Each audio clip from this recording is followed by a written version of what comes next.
she asked him. Lucille. That's the little one, with the giggle. His fingers tapped on his knee. She does more than giggle. You're a dog, Romeo. He tipped back his head, let out a series of sharp barks that made her laugh. Make sure Dolly doesn't find out you're out howling, she commented. She knew, everyone knew, he'd been banging one of the base cooks like a drum all season. I can handle Dolly. The tapping picked up pace. Gonna handle Dolly. Okay, Rowan thought. Something bent out of shape there, which was why smart people didn't bang or get banged by people they worked with. She gave him a little nudge because those busy fingers concerned her. Everything okay with you, farm boy?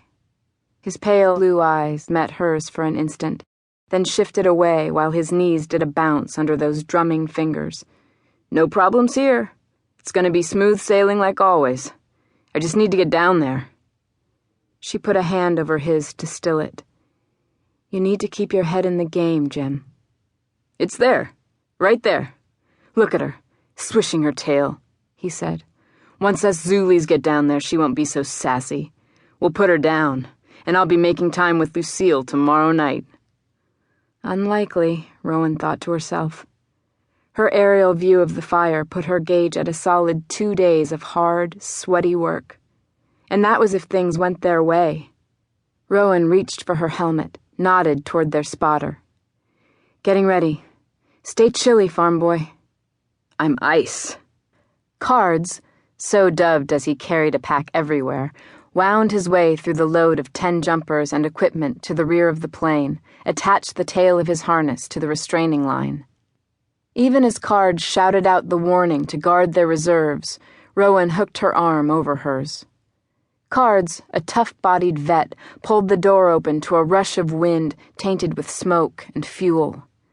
As he reached for the first set of streamers, Rowan set her helmet over her short crown of blonde hair, strapped it, adjusted her face mask. She watched the streamers doing their colorful dance against the smoke-stained sky. Their long strips kicked in the turbulence, spiraled toward the southwest, seemed to roll, to rise, then caught another bounce before whisking into the trees. Cards called, "Right!" into his headset, and the pilot turned the plane. The second set of streamers snapped out, spun like a kid's wind-up toy. The strips wrapped together, pulled apart, then dropped onto the tree-flanked patch of the jump site. The wind line's running across that creek, down to the trees and across the site, Rowan said to Jim. Over her, the spotter and pilot made more adjustments, and another set of streamers snapped out into the slipstream. It's got a bite to it. Yeah, I saw. Jim swiped the back of his hand over his mouth before strapping on his helmet and mask. Take her to 3,000, Cards shouted. Jump altitude. As first man, first stick, Rowan rose to take position.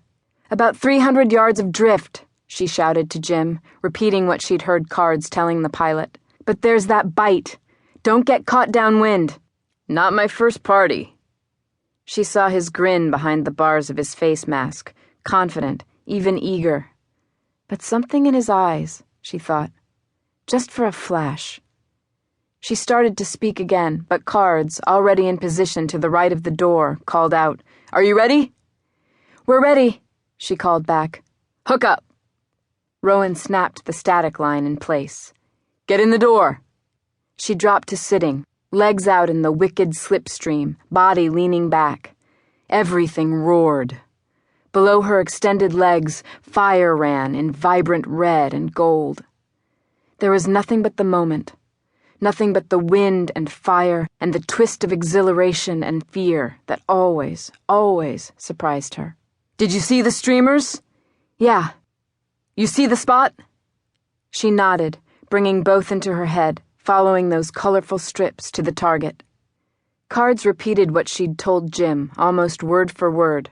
She only nodded again, eyes on the horizon, letting her breath come easy, visualizing herself flying, falling, navigating the sky down to the heart of the jump spot.